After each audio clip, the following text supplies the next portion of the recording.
Selamat pagi Bapak Ibu dan saudara-saudaraku, salam sejahtera bagi kita sekalian. Semoga pagi ini kita sudah bangun dengan sehat, sukacita dan damai sejahtera dalam anugerah Tuhan kita Yesus Kristus. Senang sekali saya menjumpai Bapak Ibu dan saudara sekalian kita di acara Renungan Pagi edisi 27 Juli 2023. Pagi ini mari kita membaca firman Tuhan dari Yohanes pasal 16 ayat 16 sampai 18. Semoga menjadi pegangan dan panduan kita untuk berjalan di hari ini. Tinggal sesaat saja dan kamu tidak melihat aku lagi. Dan tinggal sesaat saja pula dan kamu akan melihat aku. Mendengar itu beberapa dari muridnya berkata seorang kepada yang lain, apakah artinya ia pergi? Ia berkata kepada kita, tinggal sesaat saja dan kamu tidak melihat aku, dan tinggal sesaat saja pula dan kamu akan melihat aku, dan aku pergi kepada Bapa. Maka kata mereka, apakah artinya ia berkata, tinggal sesaat saja? Kita tidak tahu apa maksudnya. Tinggal sesaat saja. Saudara sekalian, pada pagi hari ini kita mendengar bagaimana Yesus meninggalkan kata-kata terakhir atau penghiburan-penghiburan kepada para muridnya sebelum ia pulang ke rumahnya di sorga. Menjelang kematiannya, Tuhan Yesus meninggalkan para murid dengan peneguhan dan penguatan janjinya. Sebab ia tahu bagaimana para murid akan menderita dan sengsara. Tuhan Yesus tahu keterbatasan para muridnya untuk menjalani kehidupan ini. Itulah sebabnya ia menguatkan para murid seperti yang kita baca pada pagi hari ini. Dalam teks ini Yesus berbicara tentang peristiwa penting yang akan segera terjadi.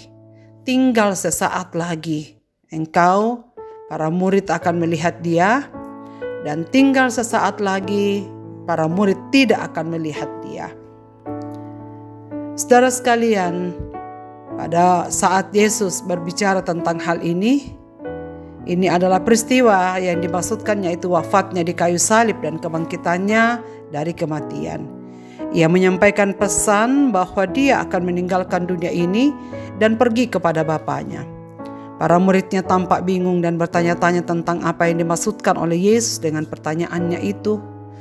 Mereka mungkin tidak sepenuhnya memahami arti dari pernyataan Yesus itu atau mengantisipasi apa yang akan terjadi selanjutnya. Namun Yesus memberi petunjuk tentang apa yang mereka akan alami. Bahwa mereka akan berduka atas kepergiannya. Mereka merasa sedih dan menangis karena rasa kehilangan. Tetapi di tengah kesedihan itu mereka juga akan menyaksikan kebangkitannya dan melihatnya lagi.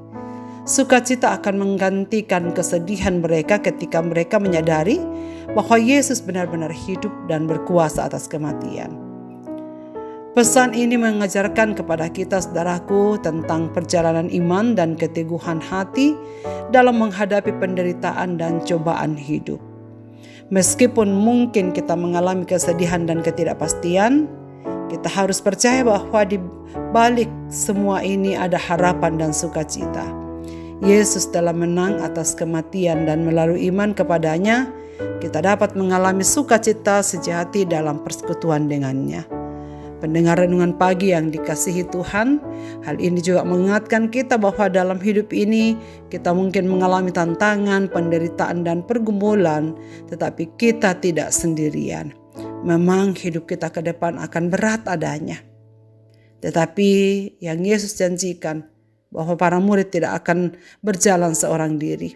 Yesus berjanji untuk tetap menyertai dalam segala perkara hidup kita melalui tuntunan Roh-Nya, dan Dia memahami setiap perasaan dan penderitaan yang kita alami. Ia memahami segala pergumulan kita, cita-cita dan segala rancangan untuk hari esok kita.